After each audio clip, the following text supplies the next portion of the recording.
Δεν ζούμε.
Χένσελ και Γκρέτελ.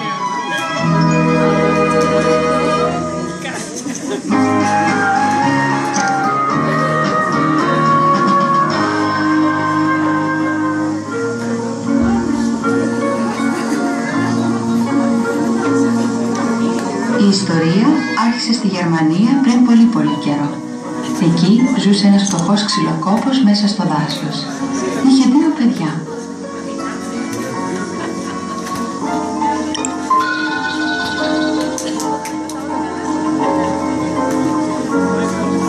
Το όνομα του μεγαλύτερου αδελφού ήταν Χένσελ και το όνομα της αδελφής του ήταν Γκρέτελ, ξύπνα.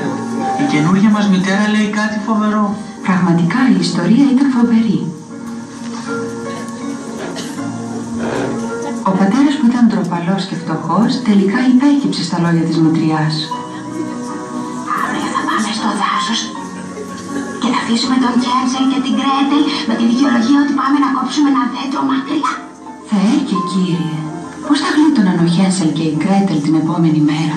Το πρωί ήρθε. Ήταν ώρα να πάνε στο δάσος.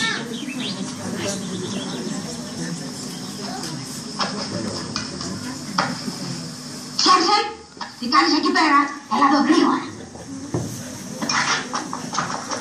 Ο Χένσελ είχε μαζέψει πολλά χαλίκια.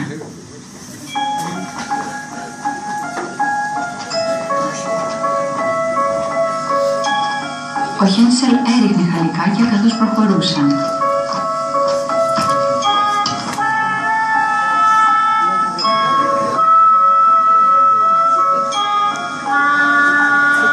Το μεσημεράκι, ο ήχος του κοψίματος του δέντρου συνεχίζονταν ακόμα. Ο Χένσελ και η Γκρέτελ δεν είχαν καθόλου φόβο. Ο Χένσελ και η Γκρέτελ περίμεναν, αλλά ο πατέρας και η μητέρα δεν επέστρεψαν. Μετά ανακάλυψαν πως ο θόρυβος που πήραν για κόψιμο δέντρου ήταν ο ήχος ενός ξύλου που η μητριά είχε βάλει να χτυπά στον κορμό ενός δέντρου. Όταν ο Χένσελ και η Γκρέτελ κατάλαβαν ότι είχαν μείνει πίσω, η Γκρέτελ έβαλε τα κλάματα. Ο Χένσελ αντίθετα έμεινε ήρεμος. Σου είπα να μου έχεις εμπιστοσύνη. Περίμενε να βγει το φεγγάρι. Σύντομα βγήκε το φεγγάρι.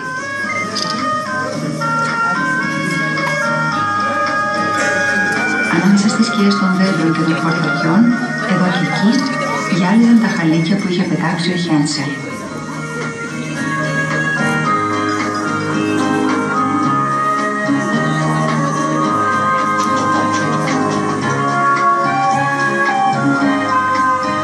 Οι δυο τους μπόρεσαν να γυρίσουν πίσω ασφαλείς ακολουθώντας τα χαλίκια. Ο πατέρας χάρηκε πάρα πολύ. Αλλά η μητριά απογοητεύτηκε. Περιμένετε μέχρι αύριο. Όταν ήρθε το επόμενο πρωί, ο Χένσελ στενοχωρήθηκε πολύ γιατί δεν είχε καιρό να μαζέψει χαλικάκια.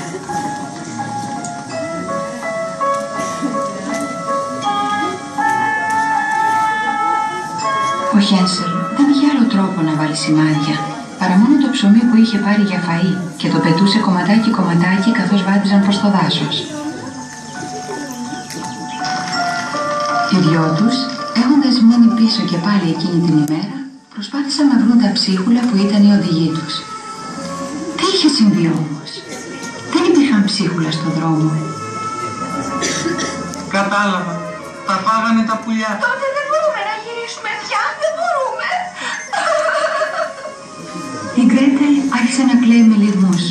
Άγιο Γκρέτελ, μην το βάζεις κάτω, εντάξει.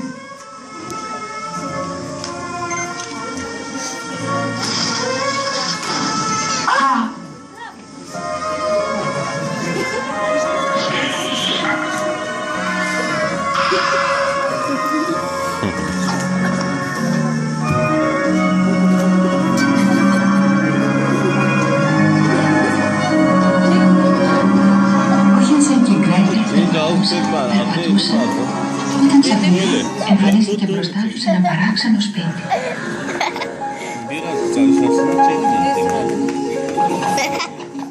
Πόσο απίστευτο ήταν! Το σπίτι ήταν φτιαγμένο από πολλά γλυκά. Η τύχη ήταν φτιαγμένη από μπισκότα, η οροφή ήταν φτιαγμένη από κρέμα, η πόρτα από σοκολάτα και οι κολόνες από ζαχαρωτά.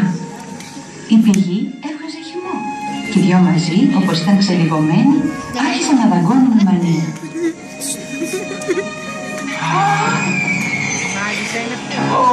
Είναι το σπίτι σας αυτό, γιαγιάκα. Συγγνώμη που το φάγαμε. Δεν πειράζει. Ελάτε μέσα και ξεκουραστείτε. Είμαστε πράγματι ξεθεωμένοι. Αυτή όμως η τυφλή ηλικιωμένη κυρία ήταν στην πραγματικότητα μια απέσια μάγισσα που άρπαζε παιδιά.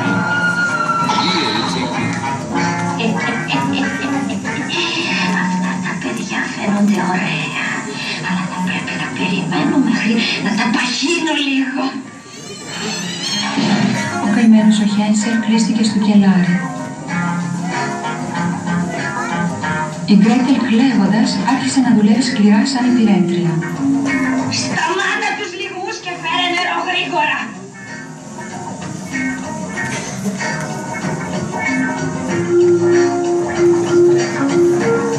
Ένα πρωί η μάγισσα είπε στον Χένσελ: Για να δω τα χέρια σου, πόσο πάχυνες. Τότε ο Χένσελ της έδωσε να αγγίξει το κόκαλο που φύλαγε μυστικά. Είσαι ακόμα πολύ αδύνατος. Πρέπει να περιμένω. Με αυτόν τον τρόπο εξαπατούσε ο Χένσελ τη μάγισσα. Σύντομα όμως η μάγισσα δεν μπορούσε να περιμένει άλλο. Δεν με νοιάζει αν είναι αδύνατος. Θα τον φάω. Γκρέτελ, άναψε φωτιά. Θεέ και Κύριε, τελικά ο αδελφός της θα φαγωθεί. Δεν πρέπει να κλαίω έτσι. Πρέπει οπωσδήποτε να τον βοηθήσω να το σκάσει. Δεν ξέρω πώς να προσέχω τη φωτιά. Ανόητη Γκρέτελ. Απλά κοιτάζεις μέσα. Αυτό είναι. Ακριβώς τη στιγμή που η μάγισσα έχωνε το κεφάλι της μέσα στο φούρνο της κουζίνας, Τώρα είναι η ώρα. Τι κάνεις? η Γκρέτελ έκλεισε την πόρτα της κουζίνας αγνοώντας τις φωνές της μάγισσας. Με αυτόν τον τρόπο η Γκρέτελ, ένα κλεψιάρικο παιδί, ξεφορτώθηκε τη μάγισσα. Ο Χένσελ, αφού σώθηκε και βγήκε από το κλουβί, πήρε την αδελφή του από το χέρι και άρχισαν να απομακρύνονται όσο πιο γρήγορα μπορούσαν.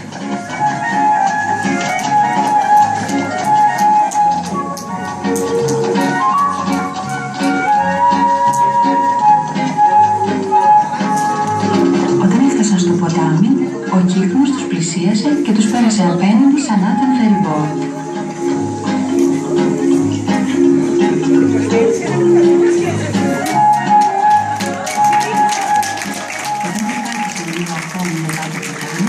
Μπόρεσαν τελικά να βρουν το σπίτι τους.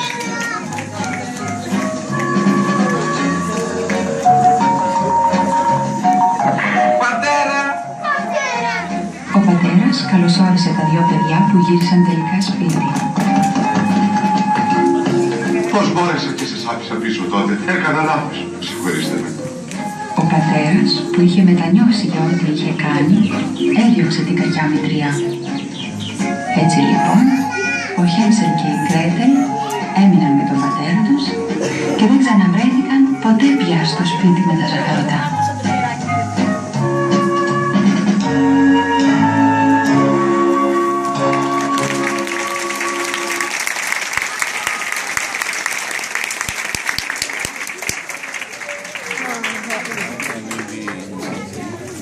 Антигротесер нас летел.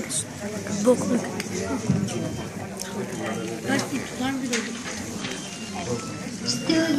Η όλη αλλά ετοιμάζεται για να τα ετάσει εκεί.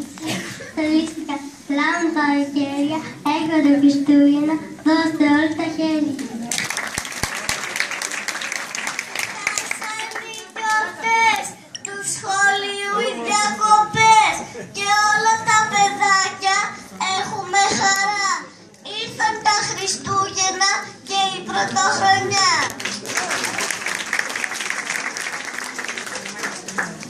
Ήρθε στο σπίτι χαρά, βγήκαν την άκτη καρδαλιά. Δώσ' του φουγγάρισμα πακέ και ξεσκονίσματα μπουφέ. Έφτασαν τα Χριστούγεννα, έρχεται ο νέος χρόνος. Κάντε σε ετοιμάσουμε και ευχές σε μοιράσουμε. Χριστούγεννα και πάλι, το στέινα το λάμπει, το άλλο το στολίσει και τις καρδιές φωτίσει. Γεννιέται ο Χριστούλης, χαρίστε παιδιά, χαρίστε μ' αγάπη σ' αυτόν την καρδιά. Μικρή και μεγάλη στη φάτνη κινούν και εκεί τον μικρούλη Χριστό προσκυνούν.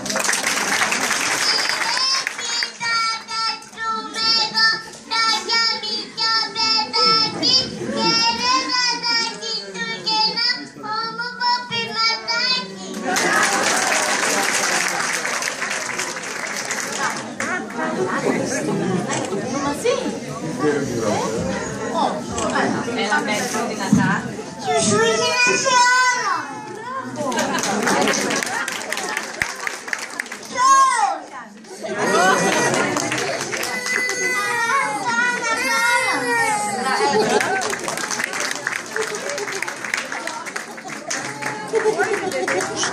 Βάσκαν. Να κάνουμε μια υπόκληση. 1, 2, 3.